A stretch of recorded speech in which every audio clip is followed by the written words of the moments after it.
इन वक्त असां मौजूद आहियूं तालका अस्पताल काज़ीअमन में, जिते पीसफुल सपोर्टिंग हैंड्स तालका काज़ीअमन जे तरफ़ां जेको आहे ॿोड़नि जी कैंप लॻाई वई आहे। अचो त उते मौजूदु अॻवाननि ऐं मरीज़नि सां जी ॻाल्हि ॿोल करायूं था। पीसफुल सपोर्टिंग हैंड्स तालका काज़ीअमन तरफ़ां अॼु हिकिड़ी जेकी कैंप लॻी आहे इंतिहाई मुनफ़रिद ऐं अहम कैंप आहे।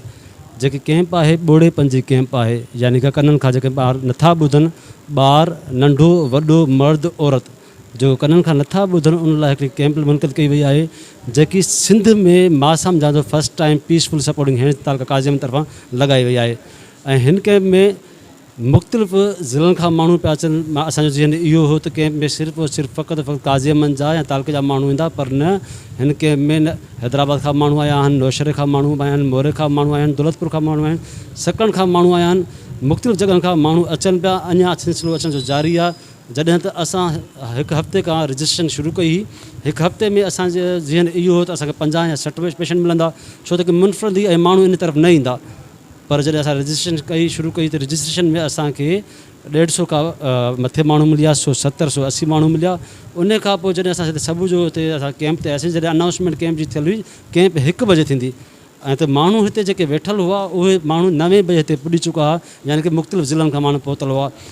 इन मां तव्हां अंदाज़ो लॻाए सघो था त हीउ मर्ज़ु केतिरो आहे ऐं केतिरो फैलिजी चुको आहे। पंहिंजनि ॿारनि खे ऐं वॾनि खे ॿोड़ेपन खां बचायो, छो त इहो हिकु अहसासु महरूमी आहे ऐं इन जे करे तव्हांजे जेको ॿारु आहे मुआशिरे में सर्वाइव नथो करे सघे। ऐं तव्हांखे इहो ॿुधाईंदा हलो त असां वटि जेकी टीम पहुतल आहे, तव्हांखे ख़बर आहे त ENT जो मसइलो हूंदो आहे। अक्सर करे असां कन जो मसइलो हूंदो आहे, असां ENT तरफ़ वेंदा आहियूं। हीउ ENT जो मसइलो जेको ॿुधण जो मसइलो आहे उहो ENT जो न आहे, पर हीउ जेको मसइलो जेको आहे इहो आहे स्पेशल आइडियालॉजिस्ट जो। ऐं आइडियालॉजिस्ट उहे हूंदा आहिनि जेके कन जे ॿुधण जेके सघ आहे उन्हनि खे पंहिंजो कंप्यूटराइज़ ते चेक कंदा आहिनि, ऐं हिकु मरीज़ खे कंप्यूटर ते चेक करण लाइ 20 खां 25 मिंट लॻंदा। ऐं वॾी ॻाल्हि इहा आहे त असां जॾहिं ज़रूरत जी जेकी शइ हूंदी आहे त उन ज़रूरत जी शइ जे हिसाब सां किथे वञी उहा ख़रीद कंदा आहियूं, पर उनजो मुल्क केतिरो बि हुजे। पर हीअ जेकी हिते कैंप लॻी आहे कराची खां जेके काज़ीअमन जेके असांजा डॉक्टर्स आया आहिनि, उहे जेको आलो ॾियनि पिया, हिते जेको आलो जेको ॾियो पियो उहो फ्री ऑफ कास्ट न आहे, बाक़ी अधु क़ीमत में ज़रूरु आहे। छो तव्हां नोट कयो हूंदो, असांखे जेकॾहिं घर वेठे अधु क़ीमत में शइ मिले त असां ख़ुशी सां असांखे वठणु घुरिजे। ऐं इन सां थींदो छा, इन सां इहो थींदो, तव्हां टेलीविज़न जो आवाज़ु सोलनि सां ॿुधी सघंदव। रोड ते जॾहिं तव्हां वेंदा आहियो, तव्हां जेके पंहिंजो गाॾी जो हार्न हूंदो आहे, या तव्हां नौजवान जेकी नस्ल आहे मोबाइल फ़ोन इस्तेमालु करे थी या हेडफोन इस्तेमालु करे थी, उन सां छा आहे त हार्न जो आवाज़ु नथी ॿुधी सघे ऐं रोड ते काफ़ी एक्सीडेंट जा थियनि था। गॾोगॾु असां इहो चाहियूं था त तव्हां पंहिंजे ॿार जो चेकअप करायो।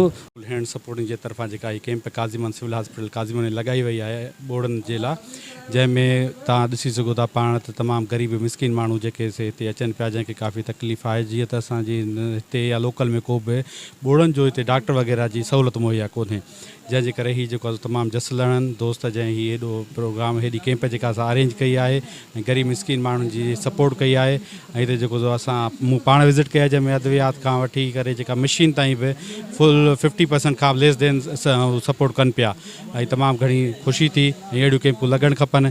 कैंप छो जेके त ओवरऑल जेके असांजे हिते आसपास या डिस्ट्रिक्ट नवाबशाह में अहिड़ो कुझु असां कोन ॾिठो आहे त हिकु अहिड़ी स्पेशल माण्हुनि लाइ हुजे जेके ॿोड़ा आहिनि या गूंगा, उन्हनि माण्हुनि लाइ हीअ कैंप लॻी हुजे। हीअ फस्ट टाइम हीअ असां ॾिठो। हीअं असांजी पंहिंजी फैमिली जा बि अहिड़ा आहिनि पेशेंट जेके असां वठी आया आहियूं, पर त असां ॾिठो आहे त माना सुबुह खां रश एतिरी हली आहे। हीअ तक़रीबन 1 बजे खां असरु स्टार्ट थियो आहे, 1 बजे खां, ऐं हीअ टाइम शाम थी वई आहे, त माना एॾी रश आहे जो माना तमामु घणी आहे। ऐं हिन मां अंदाज़ो लॻे थो त माना अहिड़ियूं कैंपूं हुअणु खपनि। एतिरा केतिरा ॿार हूंदा, नंढड़ा ॿार बि हिन में शामिल आहिनि, औरतूं बि शामिल आहिनि, वॾा मर्द बि शामिल आहिनि, त अहिड़ियूं कैंपूं माना लाज़मी हुअणु खपनि।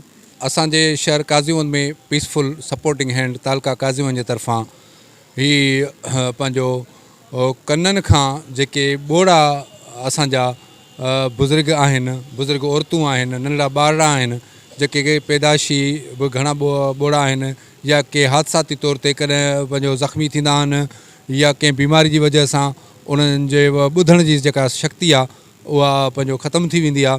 त उन हवाले सां अॼु ही काज़ीअमन में कैंप लॻी आहे, जंहिंमें असां वटि हिते एडवांस जेका रजिस्ट्रेशन थी उन मुताबिक़ बि असांजी जेका एक्सपेक्टेशन हुई त 60 खां 65 असां पेशेंट ॾिसंदासीं, जिन खे असां न सिर्फ़ु मेडिसन ॾींदासीं पर उन्हनि खे असां जेके इंस्ट्रूमेंट्स बि ॾींदासीं, त इहो सिलसिलो असांजो हले पियो जेको हींअर असांजी तवक़े खां वधीक वियो आहे। बहितरीनु कमाए ऐं काज़ियुनि में हिकिड़ी कैंप ई अहिड़ी लॻण माना हिकिड़ो वॾो अलमियो आहे ऐं ॾाढो बहितरीनु त ग़रीब माण्हुनि लाइ ॾाढो फ़ाइदो थियो आहे। ऐं जेको नंढो असां वठी आया आहियूं त हुनजी चेकअप कराया त हुनखे ख़बर पइजी वई आहे त हिन सां मसइलो छा आहे, छो जो ॼाए ॼम खां त ॿार खे ख़बर ई कान थी पए ऐं अॻिते हली जेको असांखे ख़बर पई जीअं त असां हीउ चेकअप करायोसीं, फ्री में चेकअप थी वियो ऐं ॾाढी बहितरीनु कैंप लॻी। मां रमज़ान लाशारी साहब खे जस्ट थो ॾियां जेको हेॾो वॾो पीसफुल सपोर्टिंग प्रोग्राम जे तहत ही बोड़नि जे हिसाब सां जेके माण्हू बीमार जेके बोड़ा ॿार हूंदा आहिनि या मर्द या मायूं ग़रीब जेके मर्द जेके इलाज नथा कराए सघनि चेकअप नथा कराए सघनि उन्हनि लाइ ही असांजे दोस्त असांजी पूरी टीम ही प्रोग्राम अरेंज कयो आहे। असां एज़ ए वॉलंटियर हिते कमु पिया कयूं ऐं काफ़ी तइदाद में मरीज़ जेकी गुंजाइश खां बि वधीक मरीज़ आहे, सभु मरीज़ जेके ग़रीब तबिके सां तालुक़ था रखनि ऐं काज़िमनि जे लिहाज़ सां कॾहिं बि अहिड़ो को प्रोग्राम हिते कोन्ह थियो।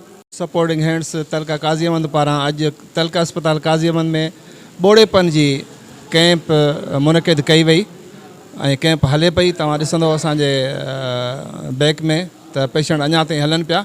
अॼु सॼो ॾींहुं इलाही सारा मरीज़ डॉक्टरनि जे विज़िट में आया। पंहिंजे हिन इलाइक़े में मुनफ़रद क़िस्म जी हिकिड़ी कैंप आहे जेका सिर्फ़ु ॿोड़नि ऐं गूंगनि जे बीमारी सां तालुक़ रखे थी ऐं सिंध में अहिड़ियूं कैंपूं तमामु घटि लॻनि थियूं ऐं जेके बेपहुच माण्हू आहिनि कराची ताईं परे परे ताईं इलाज लाइ न पिया वञनि उन्हनि जे लाइ पीसफुल सपोर्टिंग हैंड्स ऐं उन जे दोस्तनि हिते इन कैंप जो इनकाद कयो आहे।